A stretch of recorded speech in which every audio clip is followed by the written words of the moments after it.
शोरे दरिया से कहता है समुंदर का सुकून, जिसमें जितना दर्द हो उतना ही वो खाओ। वो शायद आधा लागी ना नहीं रही। पासपोर्ट ऑफिस खुलवाया, ऑक्सीजन प्लांट खुलवाया, किशनगंज में ट्रोमा सेंटर खुलवाया, 50 बेडेड नया हॉस्पिटल खतना तो नहीं हो सकता, बेटा खतना तो जो बेटी काली खड़ा हो कहाँ से तो भाई बोलवा ही नहीं जाना है। पार्लियामेंट जाए की करूँ वहां बात कर ले कि वहां तो मुलाकात नहीं कर दे, मुलाकात कर ले मुहासा पर मुसाफा कर दे उन्हीं गुना सालू के हाथ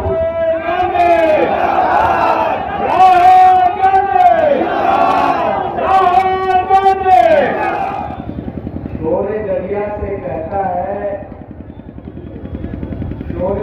से कहता है समुंदर का सुकून, जिसमें जितना दर्द हो उतना ही वो खाओ। तो कांग्रेस में इतना दर्द है, गहराई है समुद्र में कि आपका आवाज नहीं आए। और जो नदी नाला होता है ना, नाला उससे सबसे ज्यादा आवाज आता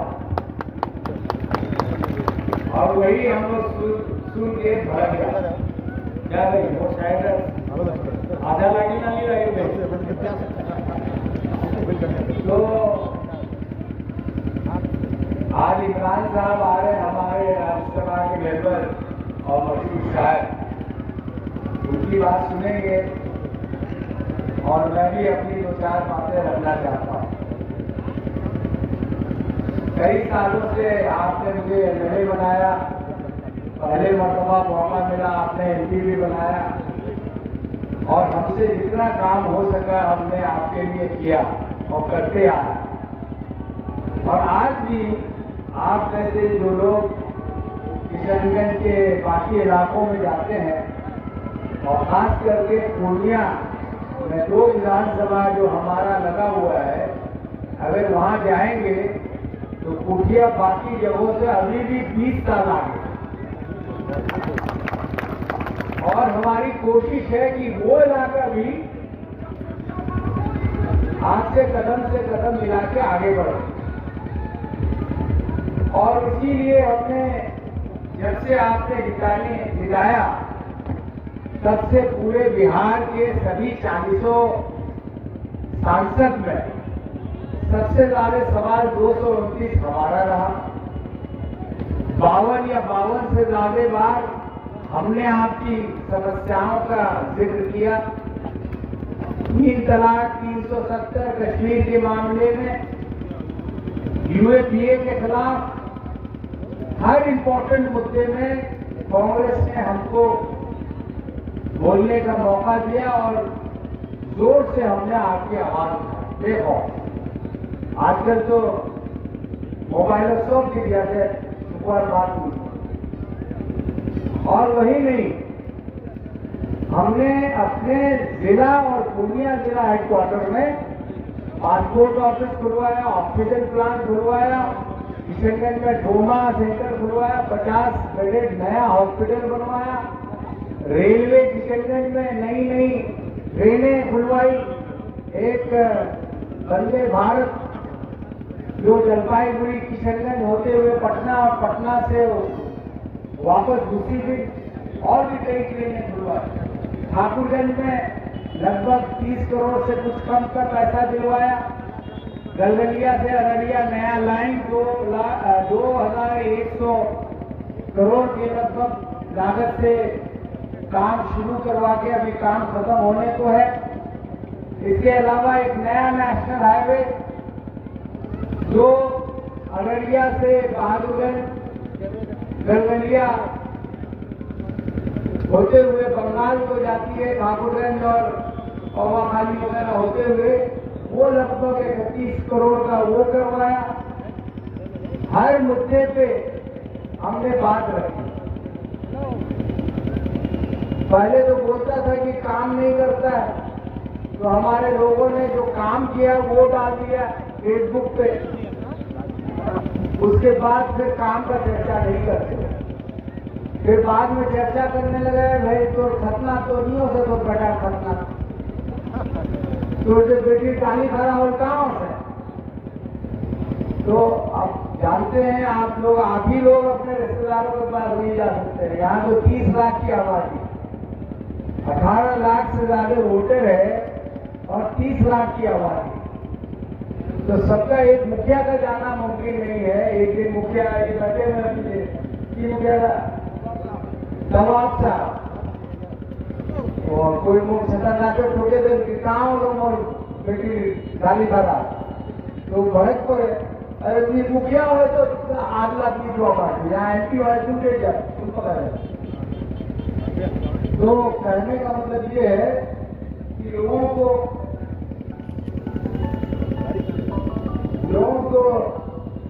अब कुछ मौका नहीं मिला। पहले लोकसभा इलेक्शन के पहली मरतबा लड़े तो उस तरफ शिकायत हुआ कि डॉक्टर साहब को भाई बोलवा ही नहीं जाना है, पार्लियामेंट जाए की करूँ।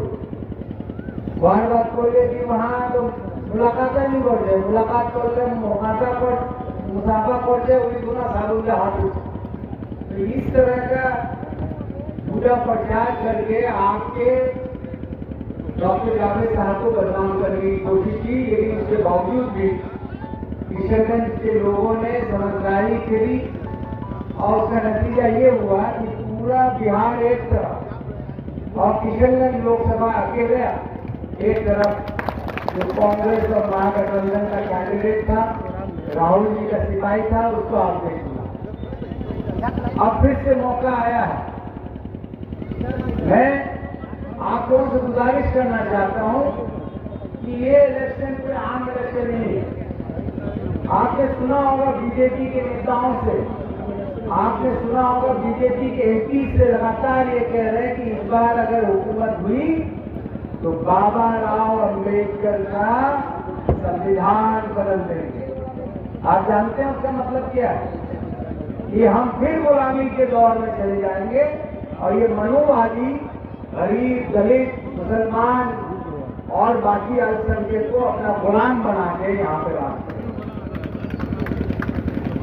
तो क्या ऐसा राज आप चाहते हैं? नहीं चाहते ना? तो ये आखिरी मौका है। आपको सिर्फ किशनगंज में पूरी वोट नहीं करनी, ये तो करना ही करना है। साथ में आपसे गुजारिश है कि बगल में हमारा रायगंज है, आपके रिश्तेदार है, आपके जानने वाले हैं, मालदा है, मुर्शिदाबाद है, दार्जिलिंग है, अररिया में हमारा लालटेन साहब का उम्मीदवार है। उसी तरह अगर पटना दिल्ली में भी है आपका रिश्तेदार और जानकार, तो आपको उनको बताना होगा ये इलेक्शन आम इलेक्शन नहीं है और आपको कांग्रेस और इंडिया अलायंस के लोगों को जिताना है ताकि हुकूमत कांग्रेस की बने और राहुल गांधी जी इसके प्रधानमंत्री बने। क्या भाई आपको कोई और विचार तो नहीं है? किसको प्रधानमंत्री बनना देखना चाहते हैं? तो कहिए राहुल गांधी, राहुल गांधी, राहुल गांधी। जब आपने फैसला कर लिया है तो आप मेरी इंतजार जरूर सुनिए। अब एक चीज और बताता हूं, मालदा में जो कांग्रेस के कैंडिडेट है मुश्ताक साहब, उनका इलेक्शन 10 दिन बाद है, लेकिन उनकी छटपटी देखिए। वो किशनगंज आया कल और दिन भर घूमा अपने इलाके में और सबको गुजारिश किया कि एक बार हम लोग को गलती नहीं करनी, इस बार हम लोग को एक साथ मिलकर कांग्रेस को आनी और हम भी उनके यहाँ जाएंगे। और भी कई प्रत्याशी है, शशि थरूर जी हैं, उनका इलेक्शन भी 26 को है। उन्होंने मैसेज आप लोगों के लिए भेजा है। उन्होंने कहा है डॉक्टर जावेद जो आपका प्रत्याशी है, जो आपका एमपी था और है अभी, वो आपके हर मुद्दे पे पूरी जोर से आवाज उठाई पार्लियामेंट में। तो बहुत लोग कोशिश में है कि आप लोग जिस तरह से कांग्रेस को पिछले बार जिताए थे, महागठबंधन के सभी साथी मिलके इस बार भी और ज्यादा वोटों से जिताएंगे। 2 दिन पहले ठाकुरगंज में नीतीश जी आए थे, हमारे तेजस्वी जी उनको चाचा चाचा करके कहते हैं, और बाकी और भी कुछ कहते हैं, तो हमारा कहना उचित नहीं होगा। क्या कहते हैं उनको? तो उन पे क्या आप भरोसा कर सकते हैं? वो आए ठाकुरगंज में, गौर कीजिएगा, ठाकुरगंज में आके 2 दिन पहले उन्होंने बयान दिया कि जावेद ने कुछ नहीं किया।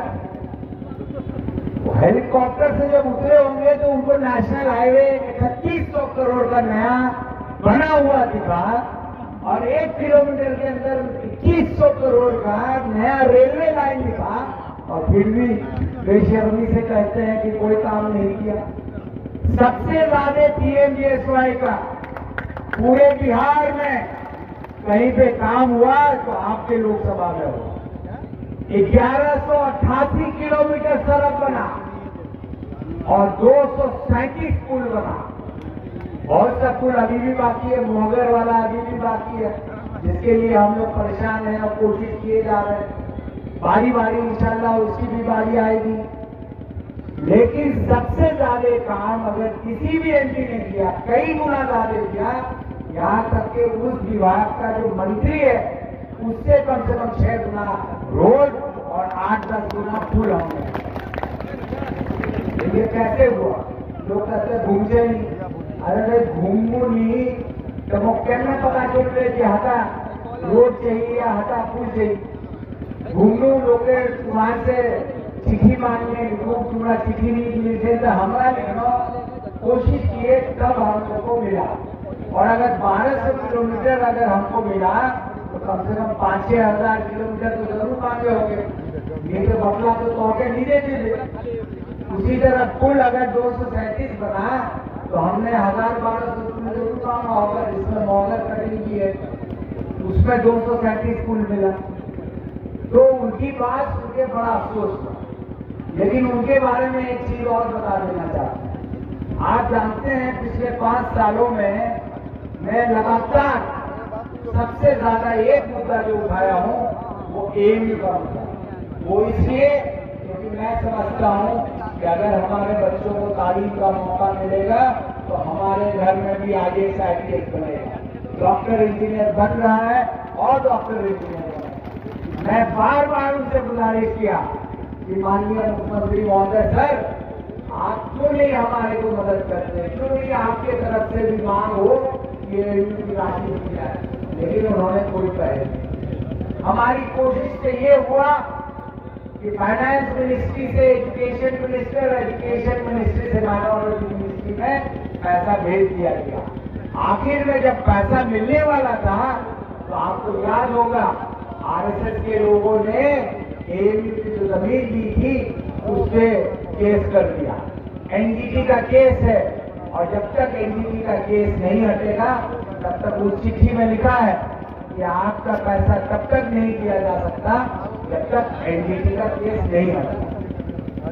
वही उसी चिट्ठी में एनजीटी का रोक एएमयू में भी है और पुलिस लाइन में भी है।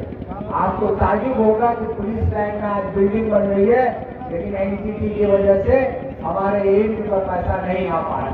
हमने फिर लिखा, मिल के लिखा नीतीश जी को कि सर सटा हुआ 25 एकड़ है सरकारी, उसमें से सिर्फ 10 एकड़ दे दीजिए, हमारा पैसा आ जाएगा, उसके बाद टीचर आ जाएगा, हमारे नए नए कोर्स हो जाएंगे। लेकिन तब भी उन्होंने हमें नहीं दिया।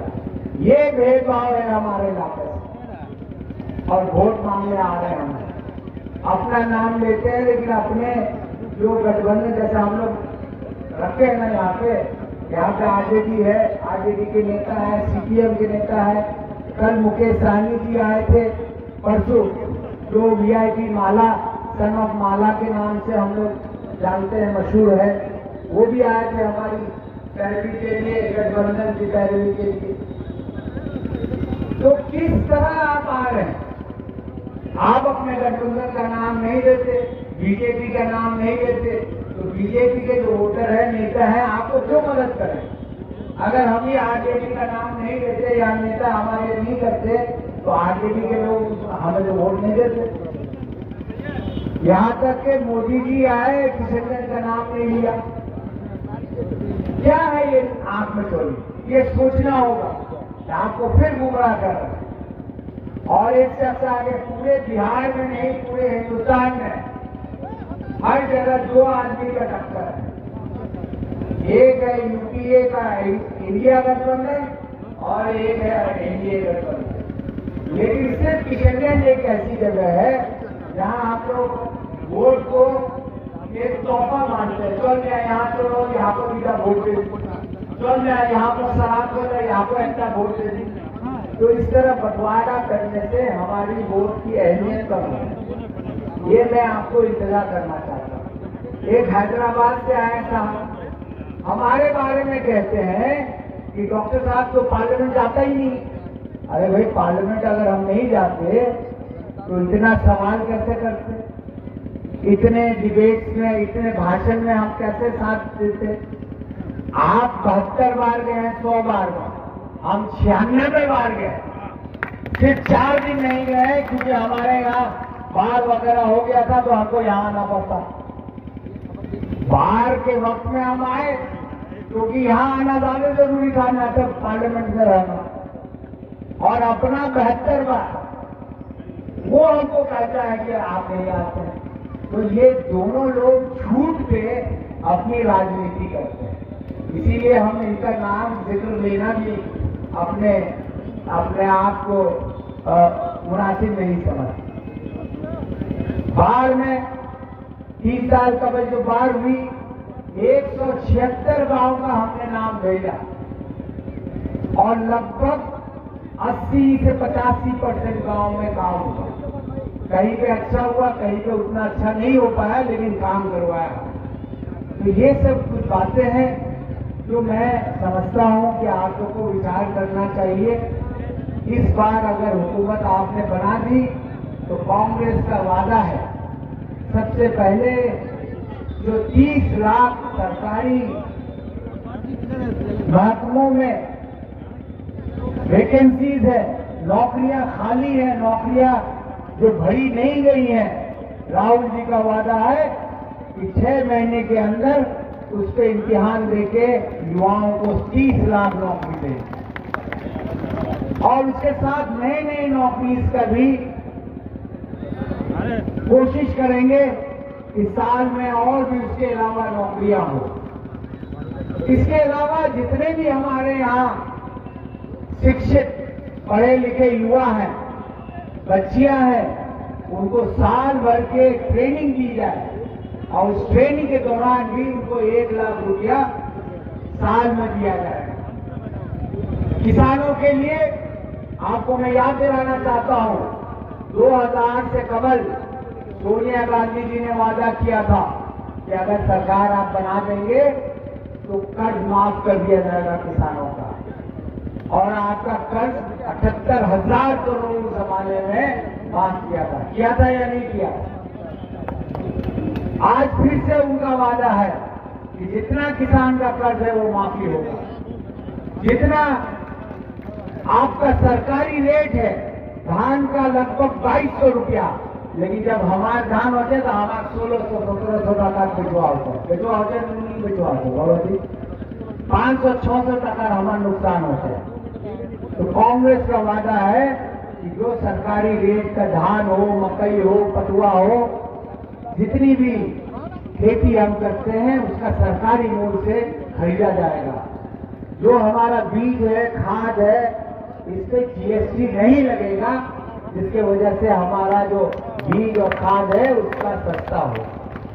और सबसे अहम जो वादा है वो ये है कि हर गरीब परिवार में एक महिला को 1 लाख रुपया सालाना दिया जाएगा। सालाना सालाना सालाना सालाना। इसका मतलब ये हुआ कि हर परिवार के यहाँ खाने को अच्छा होगा, हर परिवार के बच्चों को अच्छी तालीम मिल सकेगी, अच्छे कपड़े मिल सकेंगे। और जब गरीबों के पास पैसा होगा तो हमारे दुकान की दुकानदारी भी अच्छी होगी, दुकानदारी अच्छी होगी तो हमारे यहाँ फैक्ट्री लगेगी, फैक्ट्री लगेगी तो हमारे जो युवा अलग अलग मुल्क के हिस्सों में जाते हैं उनको जाने की जरूरत नहीं पड़ेगी। ये है कांग्रेस का सोच और ये है कांग्रेस का। मैं इसलिए भी कह रहा हूं कि आपको यकीन करना चाहिए, क्योंकि जहां जहां कांग्रेस ने वादा किया है वो कांग्रेस ने वादा निभाया। कर्नाटका में वादा किया था, तेलंगाना में वादा किया था, जो जो वादा किया वो कांग्रेस ने पूरा किया। तो मेरी आखिर में गुजारिश है, बोलने वाले बहुत हैं, अभी हमारे मेहमान आएंगे, मशहूर शायर, हम लोग उनको रिसीव करेंगे। मेरे बाद जो वक्ता है इजहार साहब बुलवाएंगे उनको, आप उनकी भी बात सुने। हमारी आपसे एक ही इल्तिजा है कि इलेक्शन आते हैं 5 साल में एक बार, हम लोग ऐसा मिसाल बनाए कि जिस मिसाल से किशनगंज की पहचान बने। हम लोग की लड़ाई एक तरफ एनडीए की है और दूसरे तरफ इंडिया गठबंधन की। एक तरफ मोदी जी हैं जो तानाशाही लाना चाहते हैं, एक तरफ राहुल गांधी जी हैं जो गरीबों को और जो परेशान हाल हैं उनको तरक्की में देखना चाहते हैं। तो आपको फैसला करना है। आपने 2 दिन कबल 4 दिन कबल आदरणीय मोदी जी को सुना, उन्होंने कहा हम लोग घुसपैठिए हैं। अब बता दी हीरा कॉबर की 70 साल है, हीरा कब्रिस्तान कम से कम 1000 साल हो। हमारे पूर्वज यहाँ पे दफन हुए हैं, बगल में शमशान घाट है, वहाँ हजारों साल से हमारा वहाँ पे बाप चचा को जलाया जाता है हमारे हिंदू भाइयों का। और आज आप कहते हैं कि हम लोग विदेशी हैं। इससे शर्मनाक क्या बात हो सकती है हम लोगों को? किसी को अपने वतन से बेवतन करने वाला अगर कोई बोलता है, इससे कोई बड़ा गाली नहीं हो सकता। तो इस जो बयान है इसका जवाब देने का आपको मौका मिलेगा 26 तारीख को, और इसका भरपूर आपको फायदा उठाना होगा, ये मेरी अपील है। और आखिर में फिर तीसरी या चौथी बार आपसे अपील करना चाहता हूँ, जिस तरह से आपने कांग्रेस और इंडिया गठबंधन को मजबूत रखा है यहाँ पे, आप इसको फिर से मजबूत रखें। मेरी यही इल्तिजा है। बहुत बहुत शुक्रिया। जय हिंद, खुदा हाफिज़।